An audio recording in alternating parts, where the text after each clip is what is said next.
Hello দর্শক, প্রশ্ন উঠেছে ক্যাপ্টেন শান্ত কি পারবে বাংলাদেশকে দ্বিতীয় রাউন্ডে তুলতে। আর মাত্র একদিন পরই শ্রীলঙ্কার বিপক্ষে ম্যাচ জিতলে প্রশংসার শেষ থাকবে না।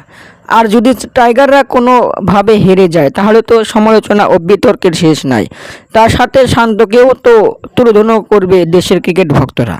কোচদের কথা বাদই দিলাম দর্শক, শান্ত বললেন আমরা 200+ রান করতে পারবো না, নেই কোনো সম্ভাবনা। আমরা চেষ্টা করব 160 থেকে 70-এর বেশি রান করতে। এদিকে ইনজুরিতে পড়েছে শরীফুল, তার পরিবর্তে কাকে নামা হবে এ নিয়ে ক্রিকেট পাড়ায় জলঘোলা দর্শক। অনেকেই বলছে তানজিম হাসান সাকিবকে, আবার অনেকেই বলছে হাসান মাহমুদকে নেওয়া হোক তার পরিবর্তে। এদিকে প্রধান নির্বাচক লিউ বলেন শরীফুলের ইনজুরিতে একটু পেস বোলিংয়ে সংকটে রয়েছে টাইগাররা, ভুগতে পারে ম্যাচের সময়। তার পরিবর্তে আমাদের কাছে রয়েছে হাসান মাহমুদ, অর্থাৎ তাহলে হাসান সিলেক্ট হয়ে গেল স্কোয়াডে, তাহলে কি সাকিবকে কি আর সুযোগ দেওয়া হবে না বিশ্বকাপে?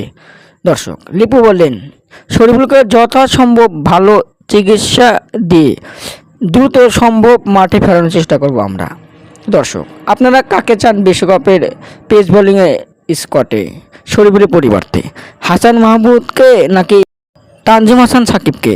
আপনারা কমেন্টের মাধ্যমে জানিয়ে দিন।